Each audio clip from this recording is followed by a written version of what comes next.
Autobiography of a Yogi by Paramhansa Yogananda.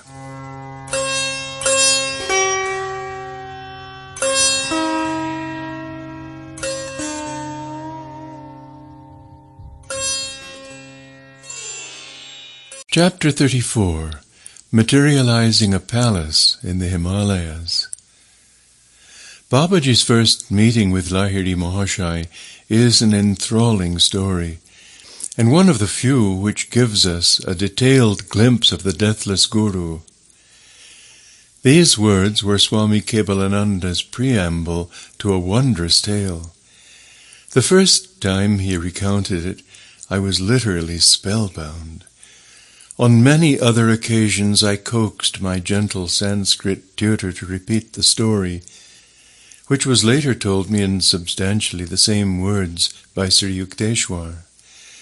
Both these Lahiri Mahashai disciples had heard the awesome tale direct from the lips of their Guru. My first meeting with Babaji took place in my 33rd year, Lahiri Mahashai had said. In the autumn of 1861, I was stationed in Danapur as a government accountant in the military engineering department. One morning, the office manager summoned me. "Lahiri," he said, "a telegram has just come from our main office. You are to be transferred to Ranikhet, where an army post is now being established." With one servant, I set out on the 500-mile trip. Traveling by horse and buggy, we arrived in 30 days at the Himalayan site of Ranikhet. My office duties were not onerous. I was able to spend many hours roaming in the magnificent hills. A rumor reached me that great saints blessed the region with their presence. I felt a strong desire to see them. During a ramble one early afternoon, I was astounded to hear a distant voice calling my name. I continued my vigorous upward climb on Drongiri mountain. A slight uneasiness beset me at the thought that I might not be able to retrace my steps before darkness had descended over the jungle. I finally reached a small clearing whose sides were dotted with caves.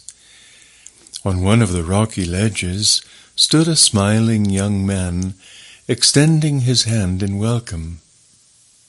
I noticed with astonishment that, except for his copper-colored hair, he bore a remarkable resemblance to myself. "Lahiri, you have come." The saint addressed me affectionately in Hindi. "Rest here in this cave. It was I who called you."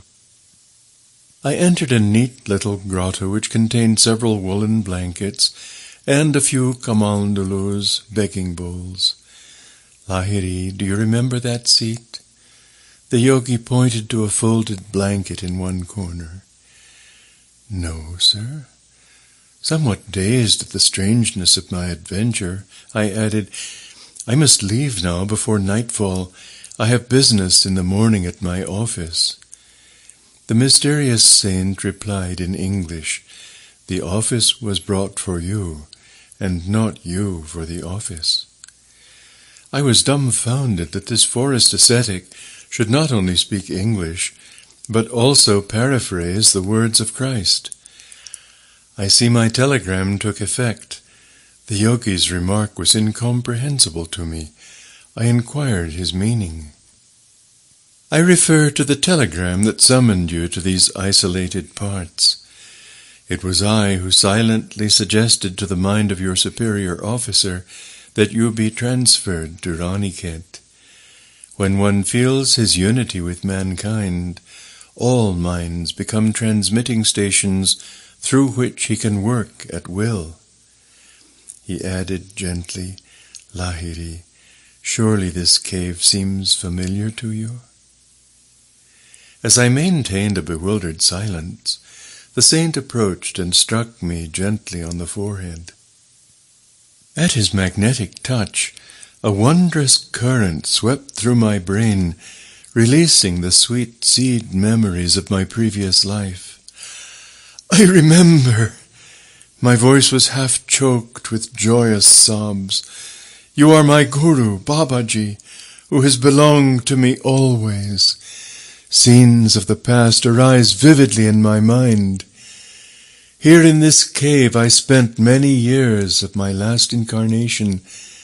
As ineffable recollections overwhelmed me, I tearfully embraced my master's feet. For more than 3 decades I have waited for you here, waited for you to return to me. Babaji's voice rang with celestial love. You slipped away and vanished into the tumultuous waves of the life beyond death. The magic wand of your karma touched you, and you were gone. Though you lost sight of me, never did I lose sight of you. I pursued you over the luminescent astral sea, where the glorious angels sail. Through gloom, storm, upheaval, and light I followed you, like a mother bird guarding her young. As you lived out your human term of womb life and emerged a babe, my eye was ever on you. When you covered your tiny form in the lotus posture under the Nadia sands in your childhood, I was invisibly present. Patiently, month after month, year after year, I have watched over you, waiting for this perfect day. Now you are with me. Lo, here is your cave, loved of ore. I have kept it ever clean and ready for you. Here is your hallowed asana blanket, where you daily sat to fill your expanding heart with God. Behold there your bowl, from which you often drank the nectar prepared by me. See how I have kept the brass cup brightly polished, that you might drink again therefrom. My own, do you now understand? My Guru, what can I say? I murmured brokenly. Where has one ever heard of such deathless love? I gazed long and ecstatically on my eternal treasure, my Guru in life and death. Lahiri, you need purification. Drink the oil in this bowl and lie down by the river. Babaji's practical wisdom, I reflected with a quick, reminiscent smile, was ever to the fore. I obeyed his directions. Though the icy Himalayan night was descending, a comforting warmth, an inner radiation began to pulsate in every cell of my body. I marveled. Was the unknown oil endued with a cosmical heat? Bitter winds whipped around me in the darkness, shrieking a fierce challenge. The chill wavelets of the Gogosh River lapped now and then over my body, outstretched on the rocky bank. Tigers howled nearby, but my heart was free of fear. The radiant force newly generated within me conveyed an assurance of unassailable protection. Several hours passed swiftly. Faded memories of another life wove themselves into the present brilliant pattern of reunion with my divine Guru. My solitary musings were interrupted by the sound of approaching footsteps. In the darkness, a man's hand gently helped me to my feet and gave me some dry clothing. Come, brother, my companion said, the Master awaits you. He led the way through the forest. The somber night was suddenly lit by a steady luminosity in the distance. Can that be the sunrise? I inquired. Surely the whole night has not passed. The hour is midnight, my guide laughed softly. Yonder light is the glow of a golden palace, materialized here tonight by the peerless Babaji. In the dim past, you once expressed a desire to enjoy the beauties of a palace. Our Master is now satisfying your wish, thus freeing you from the bonds of karma."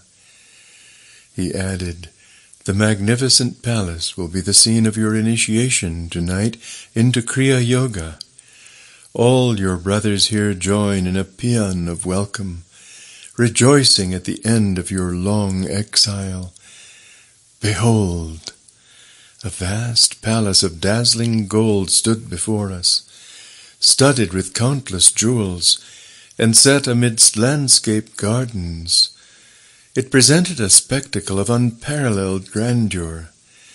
Saints of angelic countenance were stationed by resplendent gates, half reddened by the glitter of rubies.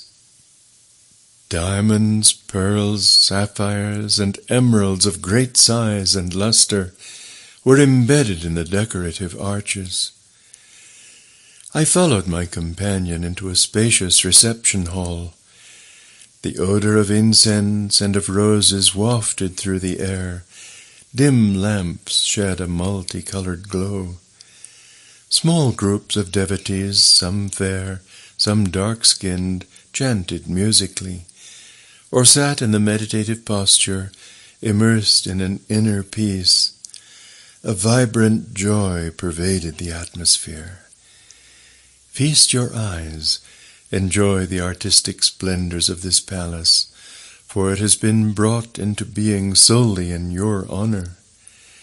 My guide smiled sympathetically as I uttered a few ejaculations of wonderment. "Brother," I said, "the beauty of this structure surpasses the bounds of human imagination. Please tell me the mystery of its origin." "I will gladly enlighten you." My companion's dark eyes sparkled with wisdom. "In reality, there is nothing inexplicable about this materialization. The whole cosmos is a materialized thought of the Creator. This heavy earthly clod, floating in space, is a dream of God. He made all things out of His consciousness, even as man in his dream consciousness reproduces and vivifies a creation with its creatures. God first created the earth as an idea. Then He quickened it. Energy atoms came into being. He coordinated the atoms into this solid sphere. All its molecules are held together by the will of God. When He withdraws His will, the earth again will disintegrate into energy. Energy will dissolve into consciousness. The earth idea will disappear from objectivity. The substance of a dream is held in materialization by the subconscious thought of the dreamer. When that cohesive thought is withdrawn in wakefulness, the dream and its elements dissolve. A man closes his eyes and erects a dream creation which, on awakening, he effortlessly dematerializes.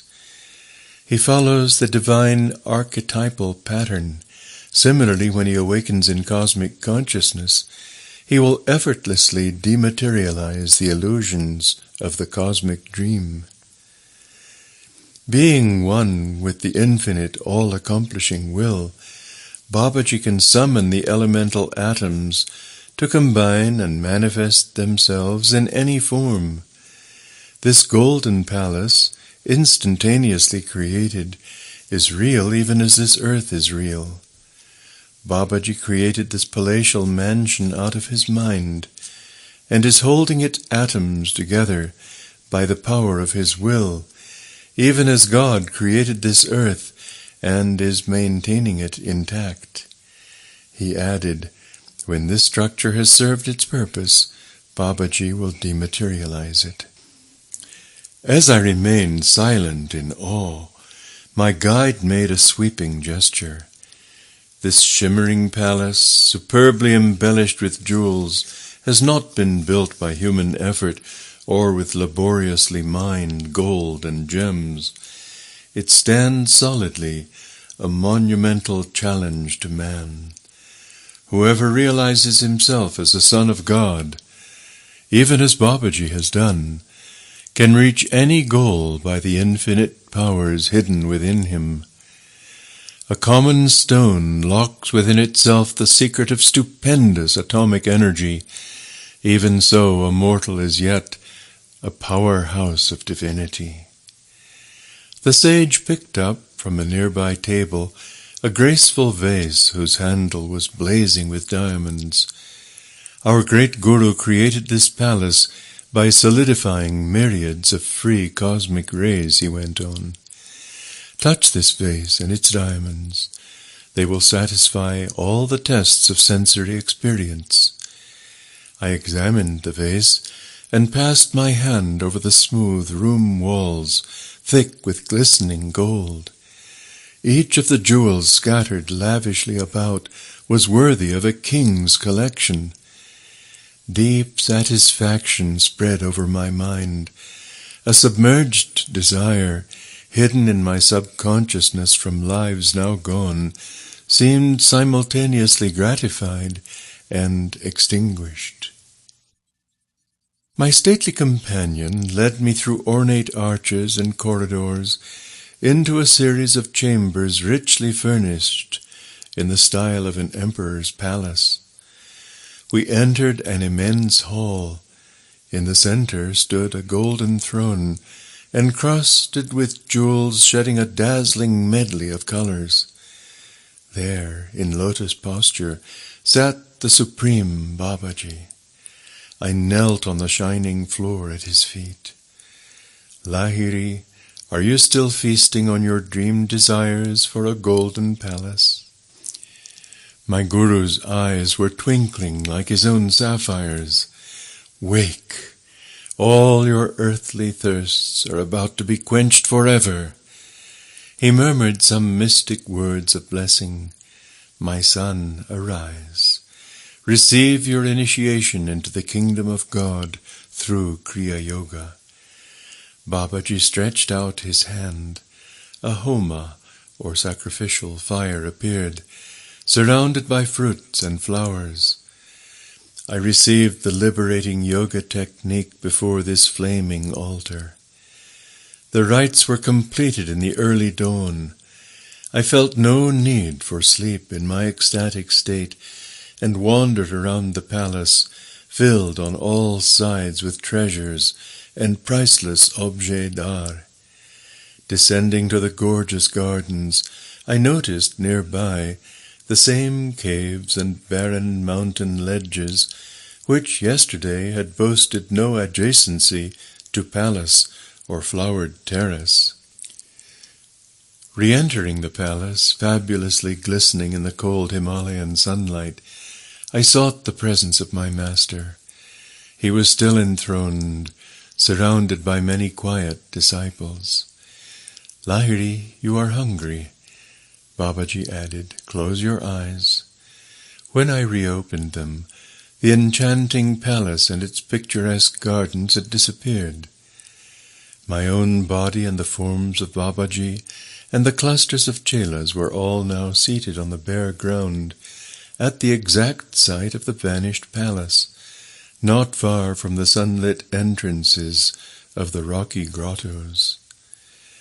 I recalled that my guide had remarked that the palace would be dematerialized, its captive atoms released into the thought essences from which it had sprung. Although stunned, I looked trustingly at my Guru. I knew not what to expect next on this day of miracles. The purpose for which the palace was created has now been served, Babaji explained. He lifted an earthen vessel from the ground. Put your hand there and receive whatever food you desire. As soon as I touched the broad, empty bowl, it became heaped with hot butter-fried luchis, curry, and rare sweetmeats. I helped myself, observing that the vessel was ever filled. At the end of my meal, I looked around for water. My Guru pointed to the bowl before me. Lo, the food had vanished. In its place was water, clear as from a mountain stream. Few mortals know that the kingdom of God includes the kingdom of mundane fulfillments, Babaji observed.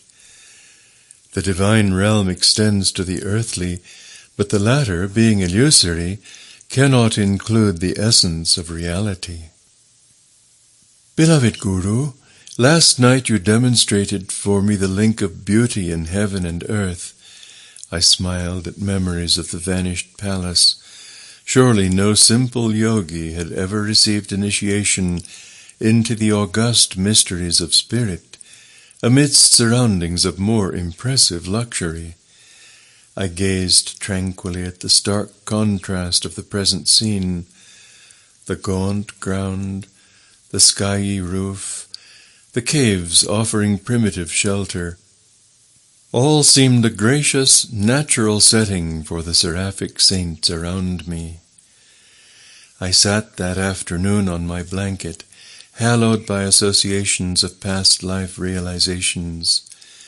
My divine Guru approached and passed his hand over my head. I entered the Nirvikalpa Samadhi state, remaining unbrokenly in its bliss for 7 days. Crossing the successive strata of self-knowledge, I penetrated the deathless realms of reality. All delusive limitations dropped away. My soul was fully established on the eternal altar of the cosmic spirit. On the 8th day I fell at my Guru's feet and implored him to keep me always near him in this sacred wilderness. My son, Babaji said, embracing me, your role in this incarnation must be played on an outward stage. Prenatally blessed by many lives of lonely meditation, you must now mingle in the world of men. A deep purpose underlay the fact that you did not meet me this time until you were already a married man with modest business responsibilities. You must put aside your thoughts of joining our secret band in the Himalayas. Your life lies in the crowded marts, serving as an example of the ideal yogi householder. The cries of many bewildered worldly men and women have not fallen unheard on the ears of the great ones, he went on. You have been chosen to bring spiritual solace through Kriya Yoga to numerous earnest seekers. The millions who are encumbered by family ties and heavy worldly duties will take new heart from you, a householder like themselves. You must guide them to see that the highest yogic attainments are not barred to the family man. Even in the world, the yogi who faithfully discharges his responsibilities without personal motive or attachment treads the sure path of enlightenment. No necessity compels you to leave the world, for inwardly you have already sundered its every karmic tie. Not of this world, you must yet be in it. Many years still remain during which you must conscientiously fulfill your family, business, civic, and spiritual duties. A sweet new breath of divine hope will penetrate the arid hearts of worldly men. From your balanced life, they will understand that liberation is dependent on inner rather than outer renunciations. How remote seemed my family, the office, the world, as I listened to my Guru in the high Himalayan solitudes.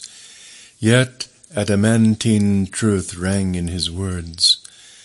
I submissively agreed to leave this blessed haven of peace. Babaji instructed me in the ancient rigid rules which govern the transmission of the yogic art from guru to disciple. Bestow the Kriya key only on qualified chelas, Babaji said. He who vows to sacrifice all in the quest of the divine is fit to unravel the final mysteries of life through the science of meditation. Angelic Guru, as you have already favored mankind by resurrecting the lost Kriya art, will you not increase that benefit by relaxing the strict requirements for discipleship? I gazed beseechingly at Babaji. I pray that you permit me to communicate Kriya to all seekers, even though at first they cannot vow themselves to complete inner renunciation. The tortured men and women of the world, pursued by the threefold suffering, physical, mental, and spiritual, need special encouragement. They may never attempt the road to freedom if Kriya initiation be withheld from them. Be it so. The divine wish has been expressed through you. With these simple words, the merciful Guru banished the rigorous safeguards that for ages had hidden Kriya from the world. Give Kriya freely to all who humbly ask for help. After a silence, Babaji added, repeat to each of your disciples this majestic promise from the Bhagavad Gita. Swalpamasya dharmasya trayata mahatto bhoyat. Even a little bit of the practice of this religion will save you from dire fears and colossal sufferings. As I knelt the next morning at my Guru's feet for his farewell blessing, he sensed my deep reluctance to leave him. There is no separation for us, my beloved child. He touched my shoulder affectionately. Wherever you are, whenever you call me, I shall be with you instantly.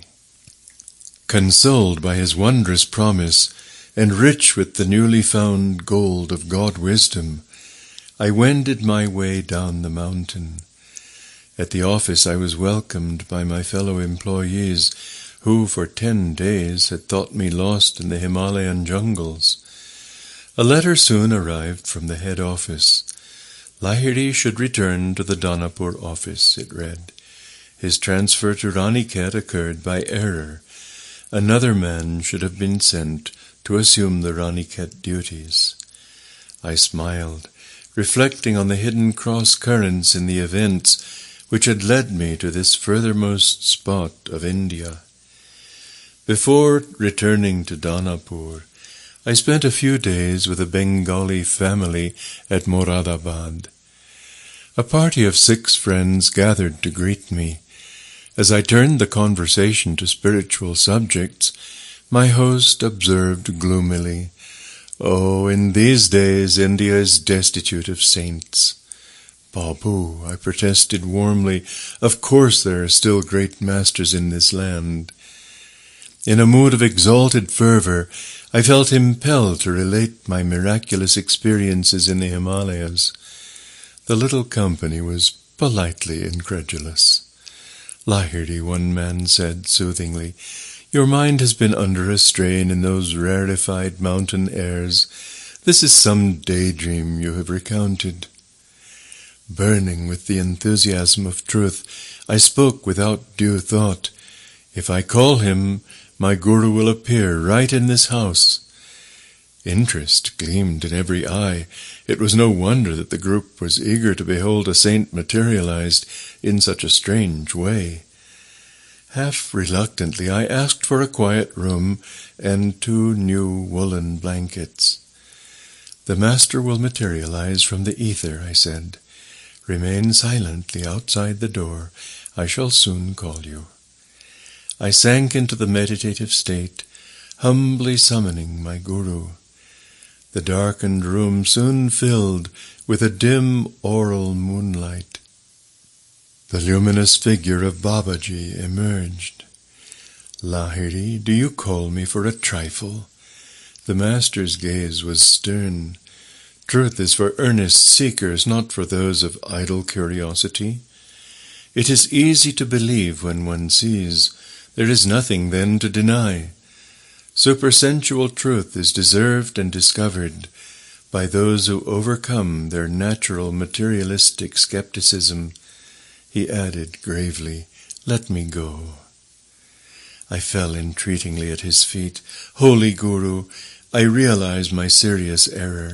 I humbly ask pardon. It was to create faith in these spiritually blinded minds that I ventured to call you. Because you have graciously appeared at my prayer, please do not depart without bestowing a blessing on my friends. Unbelievers though they are, at least they were willing to investigate the truth of my strange assertions." "Very well, I will stay a while.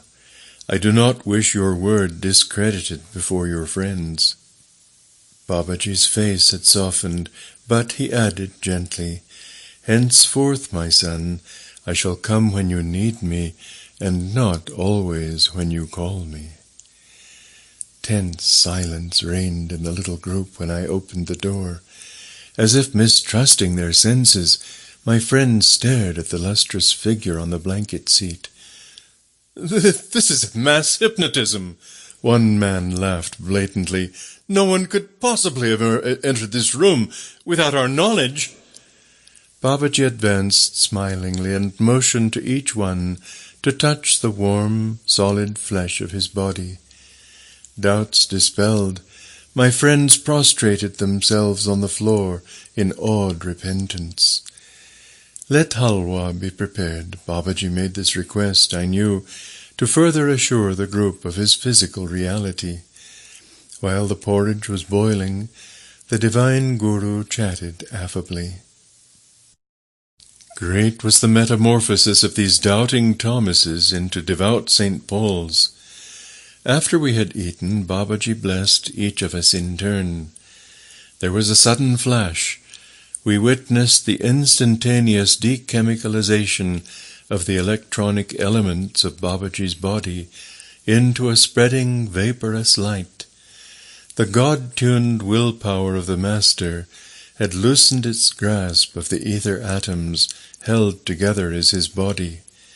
Forthwith the trillions of tiny life-tronic sparks faded into the infinite reservoir. "With my own eyes I have seen the conqueror of death." Maitra, one of the group, spoke reverently. His face was transfigured with the joy of his recent awakening. The Supreme Guru played with time and space as a child plays with bubbles. I have beheld one with the keys of heaven and earth. I soon returned to Danapur, firmly anchored in the spirit. Again I assumed the manifold business and family obligations of a householder. Lahiri Mahashai also related to Swami Kebalananda and Sri Yukteswar the story of another meeting with Babaji under circumstances which recalled the Guru's promise, "I shall come whenever you need me." The scene was a Kumbh Mela in Allahabad, Lahiri Mahashai told his disciples. I had gone there during a short vacation from my office duties. As I wandered amidst the throng of monks and sadhus who had come from great distances to attend the holy festival, I noticed an ash-smeared ascetic who was holding a begging bowl. The thought arose in my mind that the man was hypocritical, wearing the outward symbols of renunciation without a corresponding inward grace. No sooner had I passed the ascetic than my astounded eye fell on Babaji. He was kneeling in front of a matted-haired anchorite. "Guruji!" I hastened to his side. "Sir, what are you doing here?" "I am washing the feet of this renunciate, and then I shall clean his cooking utensils." Babaji smiled at me like a little child. I knew he was intimating that he wanted me to criticize no one, but to see the Lord as residing equally in all body temples, whether of superior or inferior men. The great Guru added, "By serving wise and ignorant sadhus, I am learning the greatest of virtues, pleasing to God above all others."